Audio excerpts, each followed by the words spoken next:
Bonjour, même à vide, cette guitare sonne bien.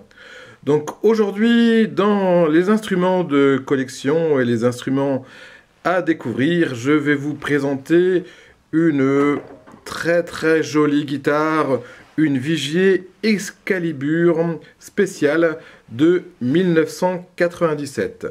Donc pour vous résumer un petit peu sur la marque Vigier, Vigier donc c'est un luthier français qui a commencé à faire des guitares fin des années 70 et qui vient d'arrêter sa production fin 2024. Donc aujourd'hui, il n'y a plus de production de guitares Vigier dans le monde et en France, puisque c'était le seul à en produire. Et donc aujourd'hui, pour sa retraite, on lui souhaite musicalement que ces instruments restent dans la postérité et que voilà, qu'elles soient unanimement reconnues par tout le monde. Donc la petite histoire de cet instrument que je possède aujourd'hui, elle date de 1997. Moi je l'ai acheté à l'époque à Pigalle. À l'époque on avait encore des magasins qui faisaient de la pub dans les journaux et puis on avait les promotions et puis après on allait chercher dans plein de petites boutiques sur place à Paris. C'était la grande époque de la musique. Alors cette guitare, pour raconter son histoire, elle est restée longtemps un petit peu en désamour parce qu'en fait j'ai toujours rêvé de posséder plutôt une Les Paul ou une guitare avec une table burst. Voilà, donc j'étais pas vraiment fan de cette guitare pendant un petit moment.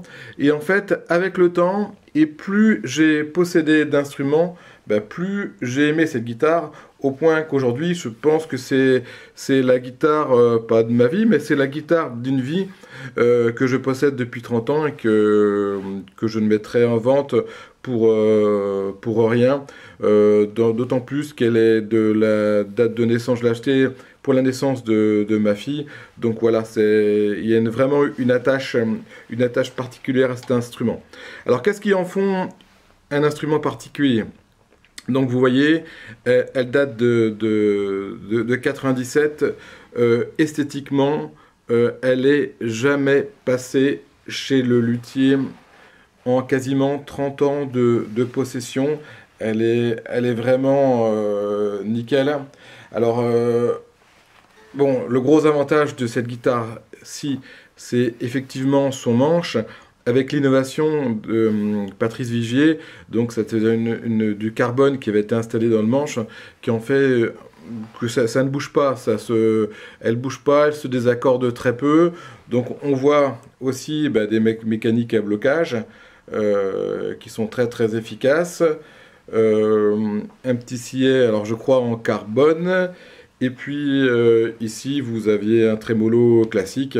Donc moi je m'en sers assez peu. Donc voilà.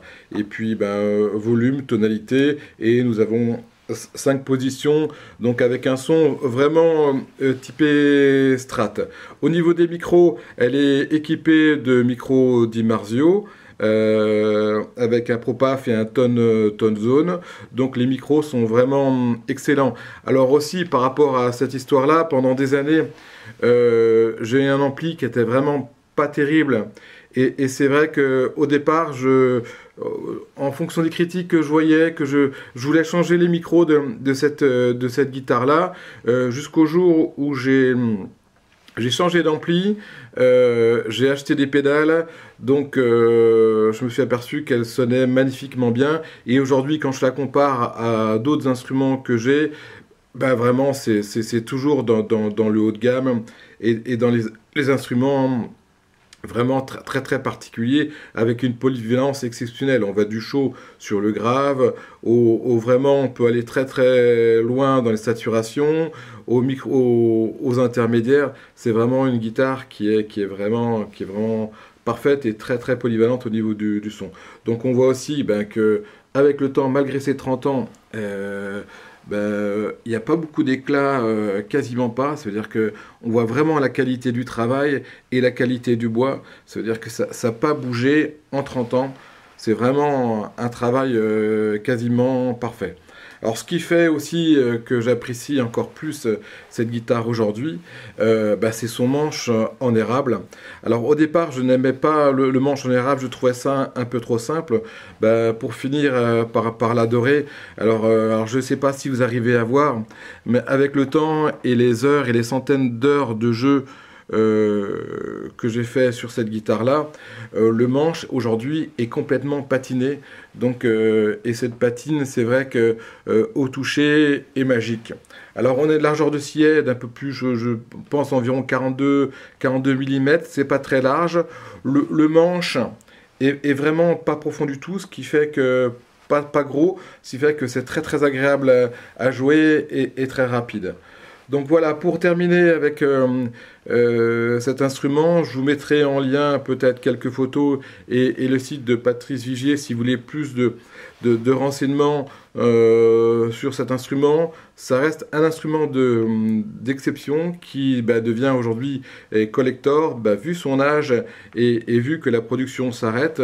Alors c'est bien dommage parce que c'était vraiment des guitares de très très très grande qualité. Donc, et pour une fois qu'on avait un luthier en France reconnu internationalement, c'est aujourd'hui dommage de perdre ce savoir-faire. Voilà, donc je vous remercie. Si vous avez d'autres commentaires à faire, n'hésitez pas. Je vous ferai découvrir d'autres instruments dans les semaines et les mois à venir en fonction des arrivées et de la collection. Bonne journée, au revoir.